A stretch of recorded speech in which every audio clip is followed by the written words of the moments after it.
Now, I'm not too sure how many people remember when Special Ed was on Drink Champs and he mentioned that NWA brought the age of destruction. Well, if you're one of those individuals that's not too familiar with what he said, just for context, let's bring it back real quick. NWA brought the age of destruction to our children and our culture. Now, Special Ed made those statements after he was asked to choose EPMD or NWA. And so once Special Ed kind of thought about it, it was like a no-brainer to him. He picked EPMD. And Special Ed made it quite clear why he picked EPMD. And that's because he feels like NWA was a rap group that brought destruction to not just to the rap game, but to our communities.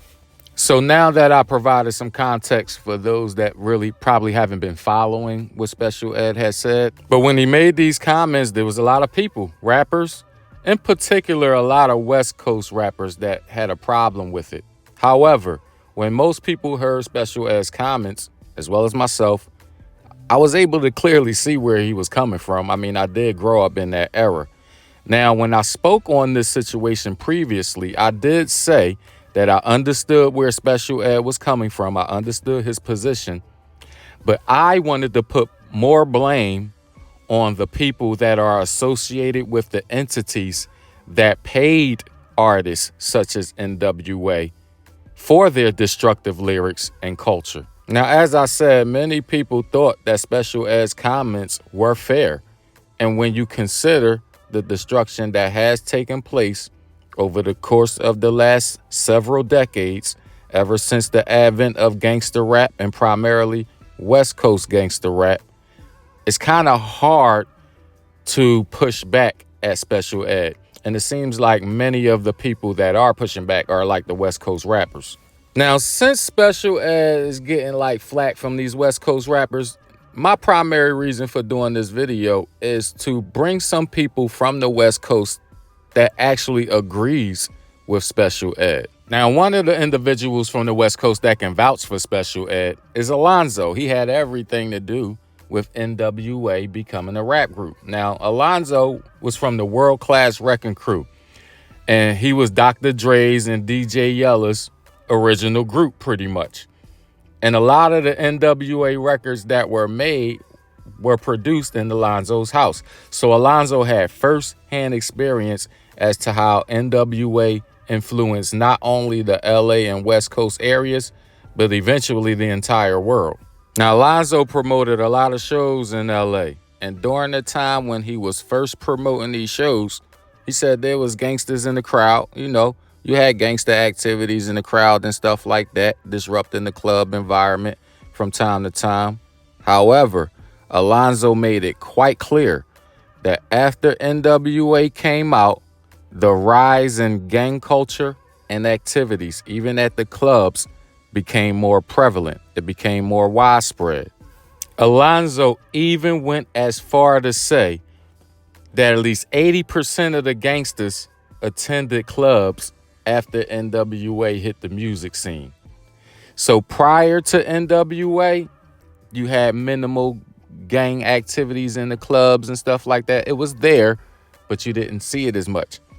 But once NWA came out with its music, Alonzo said there was like a 80% attendance from gangsters at these clubs once NWA hit the music scene. Now, with these facts, you still have people, as well as a lot of West Coast rappers, saying that NWA had absolutely nothing to do with this, and Special Ed is completely wrong. Well, in my opinion, Special Ed wasn't completely wrong when you consider what Alonzo said, as well as West Coast Kam, and we'll get into their videos in a second. But people have to remember that NWA would not have produced its music if it were not for Alonzo. So what he says does matter. So let us take a listen to what Alonzo had to share. We're also going to get into what West Coast Kam had to say. And then we will follow up with Special Ed's explanation of the destruction of hip hop to see if you'll agree. Welcome to SmashDaLikeTV. When I first got into the club business, 1979, Now, first of all, gangs have been around forever in Los Angeles. Yeah. Gangs had different reasons for existence. Some gangs started off to fight white people. Some gangs were designed to fight the police in the community, because what we're experiencing right now is nothing new. It's just being televised more. So the ratio of gangbangers to civilians was minuscule in the early 70s and early 80s, late 70s, early 80s, okay? Right after NWA, now I've been in the club business all this time. When I stopped making records, went back to my second career, which is nightclub owner. What happened was NWA and gangster rap made gangster lifestyle cool. So the ratio started to change.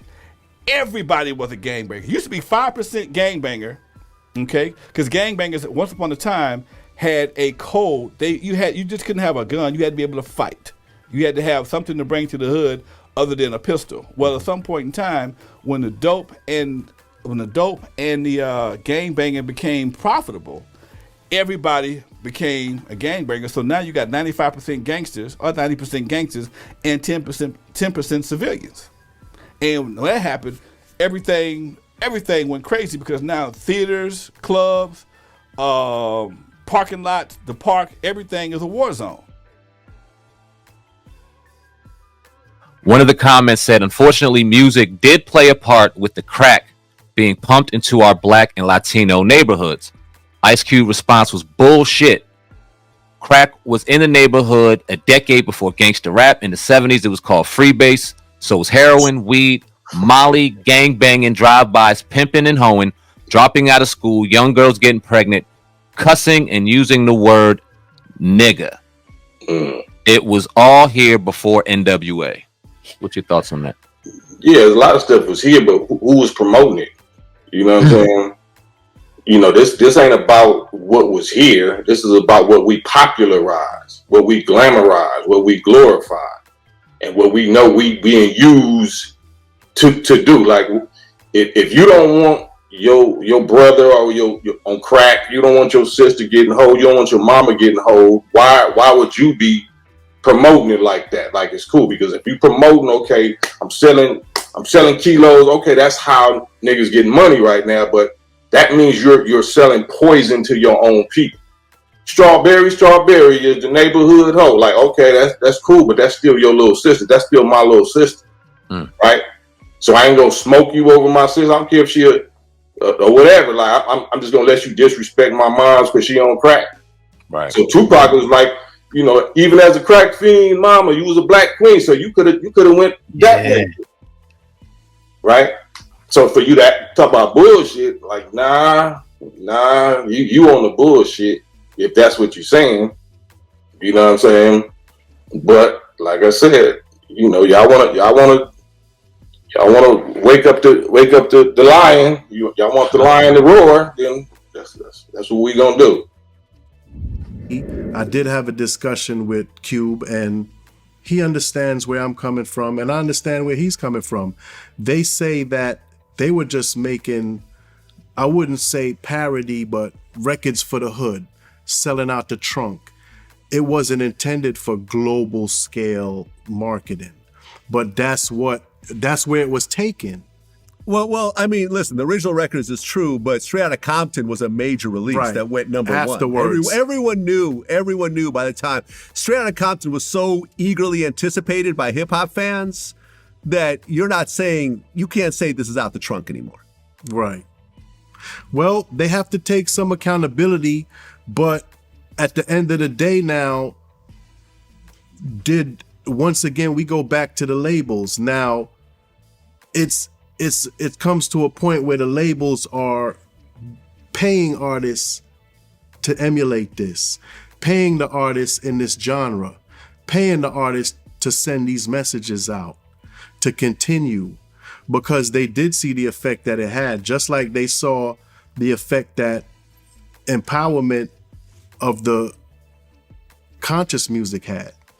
The conscious music had an effect. You saw the people walking around with African pride, black pride, medallions, the gear, self-worth and value. But then when you had the market for those records and the gangster shit, you saw the results of that as well. So yes, music does affect people. It does contribute to people's behavior and the outcome. And it's the same thing we're saying now. It has evolved. So from that point until now, it's no longer just that simple. Now it's straight murder music. Now it's drill music. Now it's people directly attacking each other through the music, and that music being supported by these same labels and record companies.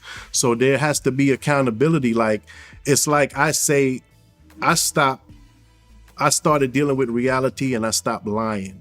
I stopped lying to myself, for one. And then with that being said, if you're not lying to yourself, then you shouldn't be lying to nobody else. So if we're all dealing with reality and our conscience and facts, then we have to look at it for what it is. They are encouraging us and paying us to be destructive, and that's systematic. I think that's part of, a plan of sorts. That's part of an agenda, is for us to take ourselves out so we don't have to do it. You understand? That's real. That's real programming. It's systematic, and it has been going on for decades now. Over 30 years now, we've been getting more and more destructive.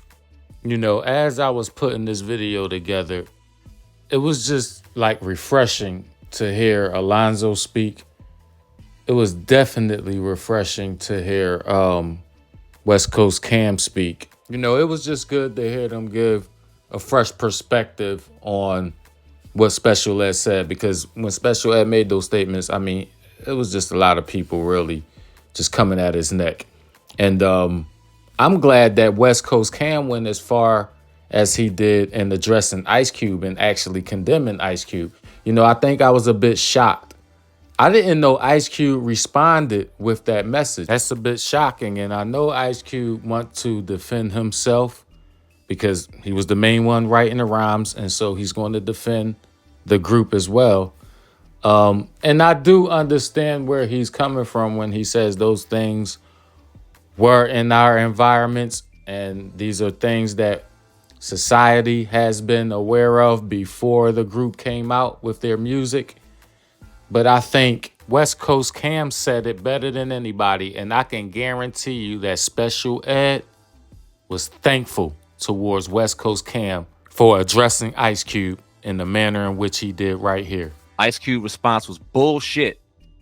Crack was in the neighborhood a decade before gangster rap. In the 70s, it was called freebase. So was heroin, weed, Molly, gang banging, drive-bys, pimping and hoeing, dropping out of school, young girls getting pregnant, cussing and using the word nigga.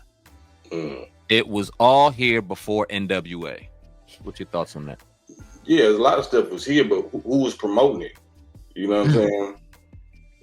This ain't about what was here. This is about what we popularized, what we glamorized, what we glorified, and what we know we being used to do. Like, if you don't want your brother or your on crack, you don't want your sister getting hold, you don't want your mama getting hold, why would you be promoting it like that? Like, it's cool because if you promoting, okay, I'm selling kilos, okay, that's how niggas getting money right now, but that means you're selling poison to your own people.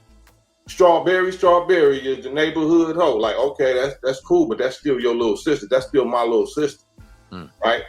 So I ain't gonna smoke you over my sister. I don't care if she or whatever. Like, I'm just gonna let you disrespect my mom's because she on crack. Right. So Tupac was like, even as a crack fiend mama, you was a black queen, so you could have went that way, right? So for you to talk about bullshit, like, nah, you on the bullshit if that's what you're saying. You know what I'm saying? But like I said, y'all wanna wake up the lion. Y'all want the lion to roar, then that's what we gonna do. Well, it seemed like Ice Cube done woke up the damn lions because, Special Ed done already came out, straight said, look, I'm riding with EPMD. I love NWA. No disrespect to them, but they brought destruction to our communities. And then you have people like Alonzo that's letting it be known that, yeah, it was gangster activities in the clubs, and, you know, the gangster stuff was out there in LA, but it really wasn't until NWA came out with their music that it was a dramatic increase in gang affiliations, gang activity, gang culture. And then you have West Coast Kam in complete support of special ed. And I mean, I just love the way he condemned not just Ice Cube's message when Ice Cube responds saying this is bullshit, you know, all this stuff been out here before our raps. He actually made sure that Ice Cube takes some level of accountability here. And, you know, I made that point too. I always said that Ice Cube has to take accountability for the rhymes he wrote. I don't put the complete blame on him because people had to dangle money in their face and say, look, you know, you write these rhymes, we're going to pay you. And listen, to teens in the ghetto like that, that is a come up for them and their family. And I completely understand that. But I do get West Coast Kam point of view. Like, come on now, Cube, you're not 20 something years old now. At the age you're at now, you shouldn't be putting out messages, tweets saying this is bullshit. You know, why is everybody pretty much attacking NWA, attacking him? You should be attacking society because all these things was out here before we started writing our rhymes and putting our music out. Yeah, Cube, but you promoted a lot of that in your rhymes. And like West Coast Kam said, if you don't want any of your family members doing any of these activities that you put out there in your music, then why would you promote it? And so shout out to you, West Coast Kam. Shout out to Alonzo. And most definitely, shout out to Special Ed who got the conversation started. It took a lot of balls. It really did, because a lot of people are sensitive. And obviously, you see, Ice Cube is quite sensitive, and it took a West Coast brother to actually ride with Special Ed for a lot of people to see. This is SmashDaLikeTV. I hope everybody enjoyed the video. Please make sure you smash that like button. This is SmashDaLikeTV, so please smash that like button for me. And make sure you hit the subscribe before you take the next ride. Before I'm out of here like Vladimir, make sure y'all drop them comments, y'all. This is a very good discussion to have, you know, because it's a whole lot going on in our neighborhoods, in our communities, throughout our regions, throughout this nation. And it's about time that we as a people, because we all love hip hop, we all grew up on it. We can't deny a lot of the records we bought. A lot of us supported it. But now it's time to have that discussion about how we move forward, because we're watching our children just die by the wayside. And a lot of it has to do with this gang culture, this street culture that has taken over the minds of our youth and the communities that they reside in. It's about that time for your host, Be Easy, to sign off. So I'm going to sign off in peace.